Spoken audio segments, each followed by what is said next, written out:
Okay, so the movie starts and it's total chaos. There's this massive cargo plane and it's loaded with all this super poisonous chemical stuff for army experiments. But get this, it's totally out of control and just plummeting towards the ground. Total disaster, right? The place it's about to crash is called Raccoon Valley, and that's where we meet Michael and his wife, Terry. Michael's got to leave town for a couple of days, and he's super worried about Terry. He's like, you got to be extra careful because, and this is a big deal, Terry can't hear or speak. He's never left her alone before, but today he's got no choice. He tells her, hey, maybe you should just go stay at my mom's house. So Terry drops him off and heads home. She's just chilling, getting ready to go to her mom-in-law's, and then this crashing plane flies right over her house. But she has no idea because, she can't hear it. Even in the car, the radio is blasting alerts about the crash, but she's just driving along, totally clueless. The chemicals from the plane are spreading everywhere in the air. When Terry gets to her mom-in-law's, the sky is all dark with these creepy black clouds of smoke, but she doesn't even notice. The mom gives her some food and a glass of milk. But the mom, she drinks a glass of water. And yep, you guessed it, the water is totally infected with all that chemical junk. But they have no idea. After dinner, Terry goes back to her own house. She's just doing her thing when a government alert goes out. It's this big message saying there's a huge infection spreading in Raccoon Valley because of the chemical spill. It tells you the symptoms and everything. The alert is like, if you have symptoms, stay home and quarantine yourself. If you're healthy, get to the school and the army will rescue you. But for the infected people, it's basically good luck with that because there's no cure. But what about Terry? She's completely in the dark about all of this. Later that night, she's about to go to sleep and she sees her neighbors just peeling out of their driveway super fast. And then she sees this mysterious dude just standing under a streetlight. Kind of weird, but she just brushes it off, sets the security alarm on her phone, and goes to bed. She's got all these messages on her phone, but she doesn't even check them. You'd think she would learn. So she wakes up the next day, does her thing, and goes outside to cut the grass. And she sees her neighbor's car just sitting there with the doors wide open. She's like, someone could steal this. She goes over, closes the doors, and rings the bell, but nobody answers. The whole city is like super quiet, but she's still not really getting that something is seriously wrong. She even parks their car for them in the driveway. On her way back, she finds this cute little cat. So she just picks it up and takes it home with her. She tries to message Michael, but all the cell signals are down. She just thinks it's a temporary thing, no biggie.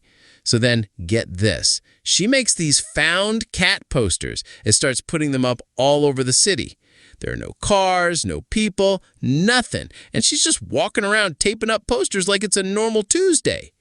She gets home and decides to take a bath, but then the water just shuts off.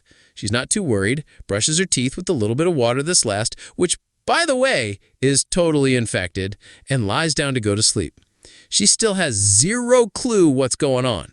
And just as she's dozing off, her phone buzzes like crazy. It's the security alarm. It's telling her someone is in her garage. So she runs out there and yep, her garage door is wide open, the one she knows she locked. And the weirdest part, the lock isn't broken, it's just open. She tries to call the cops, but of course no signal. Then she turns around and get this, her house door is open now, the one she just closed. So whatever it is, it's inside with her now. So she grabs her gun, smart move, and then the power goes out. Total nightmare. She's about to just hide in her room when her phone buzzes again. This time the alert says the intruder's in the basement, so she grabs a flashlight and creeps down there.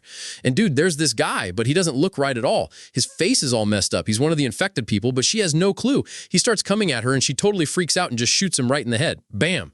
Now she knows something is seriously wrong. So she's like, okay, I got to get to my mom-in-law's house. But when she gets there, the whole house is wide open. Super creepy. She looks everywhere inside, but she's gone. Then she checks the porch and sees her in the car. And she's dead. It looks like she killed herself because she knew she was infected. And here's the crazy part we learn. These zombies aren't like normal zombies. Their brains still work. They're not just mindless monsters. Terry is so scared she tries to get to Michael, but all the roads are blocked. The government has the whole valley sealed off, so she has no choice but to go back to her haunted house. She boards up all the windows and doors and just waits all night, hoping for a cell signal. The next morning, she's like, I have to figure out what is happening. The power's out, but she has a generator. She fires it up, turns on the TV, and finally gets the whole story from the news. Chemical spill, zombie outbreak, the whole city is quarantined, the infection spreads through the infected and the water. And then it clicks. The reason she's not infected is that her old house uses well water, not the city water. Total luck. So she grabs some binoculars and climbs up on the roof to scope things out. The whole city is a ghost town, except for a few zombies wandering around and a government drone flying overhead. Then she sees her neighbor, the one whose car she parked, fully a zombie now. But when the zombie neighbor sees her, she doesn't even attack, which just proves they're still in there somewhere, you know? Then she gets some more breaking news from the TV. There's an old secret road out of the city that's still open. This is her chance. So she packs a bag, leaves some food and an open window for the cat, and just goes for it. She's so close to getting out, but then, of course, her car runs out of gas. Classic. She can't go back, so she starts walking and finds this farmhouse. It's empty, so she goes into the storage area and finds the owner, who's also infected. He comes at her, so she has to shoot him. But score, she finds a fuel can. She hauls it all the way back to her car, starts to fill it up, and it's diesel. Her car takes regular gas. Total, complete disaster. All that work for nothing. She's so defeated she has no choice but to walk all the way back home. After walking for hours, she finally gets back, and the cat is still there waiting for her. She's just so broken. And then we get this super sad flashback. Turns out she wasn't always deaf and mute. She was in a car accident that killed her whole family, and the shock was so bad she lost her hearing and just stopped talking. So messed up. So she's sitting at her piano just thinking about her family when her security alert goes off again. She grabs her gun thinking it's another zombie, but when she gets to the living room, it's a bunch of soldiers. They're going house to house killing the infected, but they see she's okay and rescue her. They try to talk to her, but when she doesn't answer, they figure it out and start writing on a piece of paper to communicate. And just like that, she's finally safe. And that's how the movie ends.